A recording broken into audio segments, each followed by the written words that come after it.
Devendra Singh Basera. Welcome to my YouTube channel Devbhoomi tutorials. तो friends, आज मैं आपके सामने प्रस्तुत हुआ हूँ एक आज यूकेपीएससी के द्वारा उत्तराखंड पीसीएस का एग्ज़ाम कंडक्ट करवाया गया, जिसके सीसेट पोर्शन में कुछ एक दो अच्छे लेवल के क्वेश्चन आए थे, जैसा कि यूकेपीएससी पहले भी पूछते आई है। ये इनमें से एक पहला ये पेपर मैं भी खुद पेपर में अपियर हुआ था, जिसका पहला ही क्वेश्चन मुझे चैलेंजिंग लगा, और लेकिन मैं इसको वहाँ करने में सफल रहा। तो आइए मैं इसको बताता हूँ आपको करना कैसे है। क्वेश्चन नंबर 1, क्योंकि ये विभिन्न प्रकार की कोचिंग संस्थानों में भी किसी ने भी इसका अभी तक रिस्पॉन्स नहीं दिया है, क्योंकि मैंने कई लोगों की आंसर की चेक कर चुका हूँ मैं। ये क्वेश्चन हर किसी ने स्किप किया हुआ है, तो देखते हैं इसको कैसे करना है।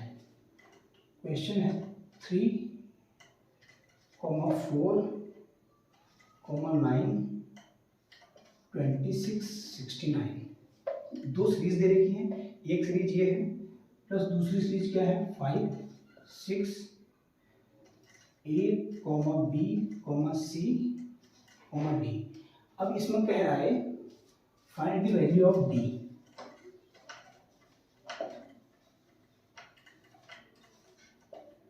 यानी आपको दो सीरीज दी हुई है। एक पहली सीरीज ये है 3, 4, 9, 26, 69 69। दूसरी सीरीज है 5, 6, A, B, C, D। ये कोई 4 नंबर से हैं जिनकी वैल्यू हमें गिवन नहीं है। इस सीरीज को यूज करते हुए बोल रहा है कि D की वैल्यू निकालनी है, हमें D का मान निकालना है। तो आइए देखते हैं इसको कैसे करना है। तो इसमें क्या है, सबसे पहले इस सीरीज में देखते हैं हम कि डिफरेंस कितने का है। 3 और 1, इस सीरीज को फिर यहाँ ले लेंगे 3, 4। इन दोनों के बीच में डिफरेंस कितने का है 3 और 1, 4। यानी 4 में से 3 घटाए तो 1 का डिफरेंस है। और इन दोनों में 9, 4 इज इक्वल टू 5। और ये तीसरे वाले में 26 माइनस 9 17। अगले वाले में 69 माइनस 26 6, ये 43।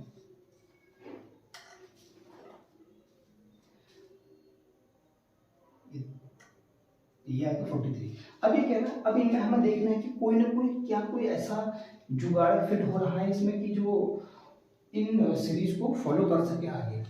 तो अगर हम थोड़ा सा अगर ध्यान से देखें, ये 5 इसके बराबर में है लगभग 4 के आसपास।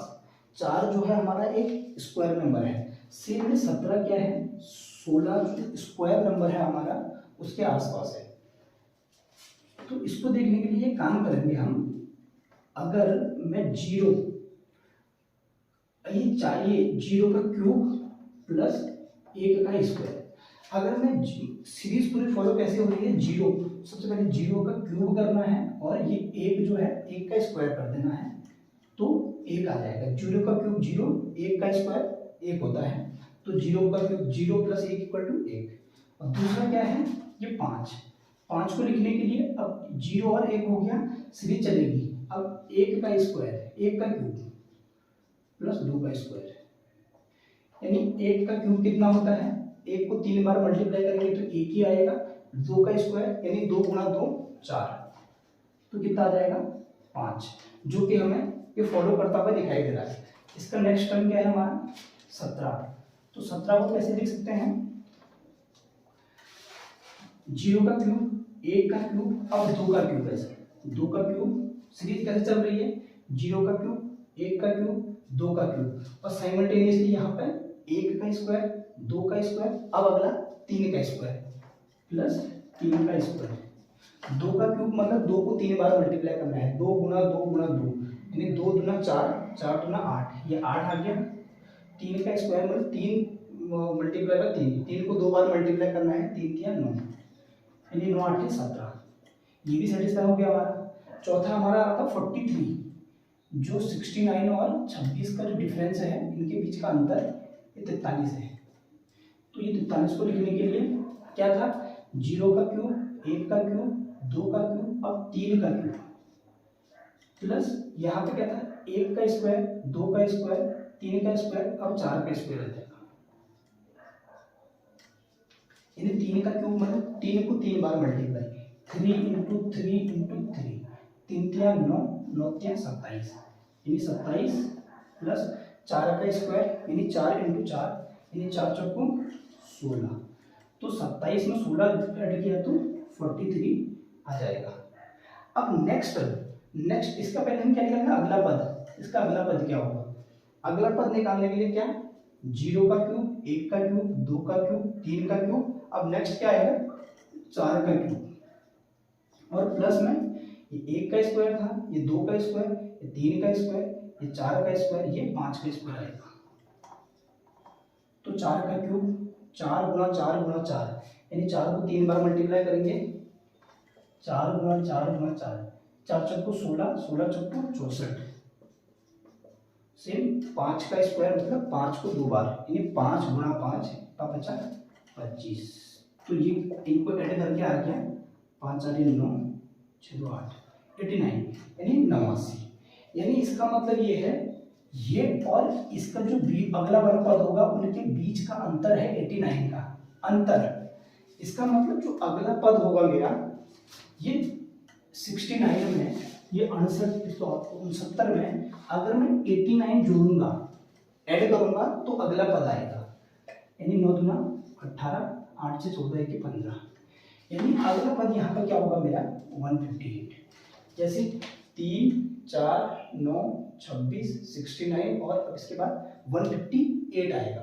क्यों आएगा, मैं इसको ये जो इसका एल्गोरिथम है उसको समझा चुका हूँ। तो अब देखना है ये और इन दोनों में क्या है, ये दूसरी सीरीज और इसमें क्या क्या डिफरेंस है या इनमें क्या रिलेशन है। यानी 3 में कितना ज़्यादा है, 3 में 2 जोड़ा 5 यानी 4 में 2 जोड़ा 6 यानी इसमें अगर 2 जोड़ रहा हूँ तो अगला वाला मिल जा रहा है। तो सेम यहाँ 3 में 2 जोड़ा 5, 4 में 2 जोड़ा 6, 9 में 2 जोड़ा A इक्वल टू आ जाएगा मेरा 9 में 2 जोड़ूंगा 11, यहाँ से B ये 26 में 2 जोड़ा 26 2 28 और C की वैल्यू क्या आएगी, ये 69 में 2 जोड़ूंगा 70 वाली 71। बचा क्या D कैसा आएगा, इसका अगला टर्म क्या है हमारा लगभग 158 158 था, इसमें कितना जोड़ना है 2 यानी 160। जो सीरीज चली आ रही है क्या है, इसमें 2 जोड़ेंगे तो ये नंबर आएगा, इसमें 2 जोड़ा ये नंबर, इसमें 2 जोड़ा ये, इसमें 2 ये, इसमें 2 ये, तो इसमें 2 जोड़ा तो ये आएगा D यानी 160। जिसके ऑप्शन थी 91 95 157 एंड 160, तो इसका आंसर है 160। बहुत प्यारा क्वेश्चन है, आगे भी यूकेपीएससी के अदर कोई भी एग्जाम जो होते हैं उसमें कहीं पर भी आ सकता है, तो इसको प्रैक्टिस कर लीजिएगा। इसी के बिहाफ पे दूसरा क्वेश्चन करते हैं। ये क्वेश्चन अगर वैसे ऑप्शन से करना है तो सीधे इसका आंसर दिख रहा है, लेकिन मैं इसको सॉल्यूशन बताऊंगा करना कैसे है। क्वेश्चन नंबर 2 है CBA प्लस CCA, ये दो टर्म ऐड करके दे रखे हैं ACD। तो कह रहा है ABC तथा D विभिन्न अंक हैं, यानी ABCD सब कोई अलग अलग अंक हैं, बराबर सेम कोई भी नहीं है, सब अलग अलग हैं। यदि D बराबर 0, D बराबर दे रहा है 0, then find the value of A। तो A का मान ज्ञात कीजिए, A की वैल्यू हमें निकालनी है। तो सीधी सी बात, सबसे पहले क्या मिलेगा CBA और प्लस करना है CCA बराबर जो यहाँ पर आ रहा है क्या है ACD, यानी इन दोनों को प्लस करते ही यहाँ पर क्या आ रहा है ACD। तो अब जैसे ऑप्शन क्या थे, A की वैल्यू के लिए ऑप्शन था पहला 0, दूसरा 4, तीसरा 5, चौथा 9। अब हमें ये देखना है किसी भी नंबर के लास्ट में यानी यूनिट डिजिट पे इकाई के स्थान पे 0 कब आता है। ये तो ये 2 के तो 0 होने चाहिए क्योंकि A है, ये तो यानी ये 0 होगा, A की वैल्यू 0 होगी और यह हो सकती है 5। ये दो ही कंडीशन ऐसी होते हैं कि जब कभी किसी नंबर के पीछे 0 लाना है तो क्या है, अगर 2 5 5 को ऐड करेंगे तब भी 0 आएगा, या 0 0 होगा तब भी 0 आएगा। तो पहले 0 वाले कंडीशन को देखते हैं। तो क्वेश्चन नंबर सीरीज का आंसर क्या है, 0 वाले कंडीशन को देखते क्या हो गया 0 0, तो यहाँ पे 0 ये तो सेटिस्फाई कर गया, लेकिन ये भी 0 यानी ये टर्म क्या हो गया 3 डिजिट वाला टर्म होना चाहिए, जहाँ पे ये 0 हो गया, यानी ये 0 पर सेटिस्फाई नहीं हो सकता क्योंकि कोई भी नंबर 0 से स्टार्ट होता ही नहीं है। अगर 0 आ गया तो यानी 3 डिजिट का नंबर नहीं रह के ओनली 2 डिजिट का नंबर रह जाएगा। जैसे सपोज 0 112 ये 12, तो इसमें 0 की कोई वैल्यू नहीं है, यानी 2 डिजिट का नंबर बन गया। तो सेम कंडीशन यहाँ भी फॉलो हो रही है, इसको a इक्वल टू 0 नहीं हो सकता, तो बचा क्या सीधे दूसरी कंडीशन a इक्वल टू 5। तो सीधे इसका आंसर क्या हो गया a इक्वल टू 5, क्योंकि 5 और 5 करेंगे तो 10, यानी d की वैल्यू सीधे आ गई 0। अब अगर क्वेश्चन अगर सपोज पूछता हमें b की वैल्यू या c की वैल्यू, तब कैसे करते हैं, तब इसको देख लेते हैं थोड़ा। ये क्या था हमारा C B A plus C C A is equal to A C D. तो ए की वैल्यू तो हमारी 5 आ गई, ये हमें कंफर्म हो गया। 5 और 5 10, तो 5 और 5 ऐड किया 10 यानी 0, डी आ गया 0, जो कि क्वेश्चन में दिया है सेटिस्फाई हो चुका है। अब क्या है सी की वैल्यू क्या हो कि यहाँ पर भी सी ही आना चाहिए। अगर हम क्योंकि ऑलरेडी एक हासिल यानी कैरी यहाँ से ऑलरेडी है, 5 और 5 को जोड़ा था 10 आया था, तो 10 का 0 हासिल 1 हासिल में है अभी। तो इसमें क्या आएगा, अगर मैं सी को 1 लूं तो ये क्या हो जाएगा, 1 ऑलरेडी था तो 2, 1 और ये यहाँ पे सी की वैल्यू 1 आ रही है, लेकिन यहाँ पर 2 हो जाएगा क्योंकि 1 तो ऑलरेडी ये है, 1 हासिल ऑलरेडी था, तो यानी 2 पर 1 पर ये वैल्यू सेटिस्फाई नहीं कर सकती।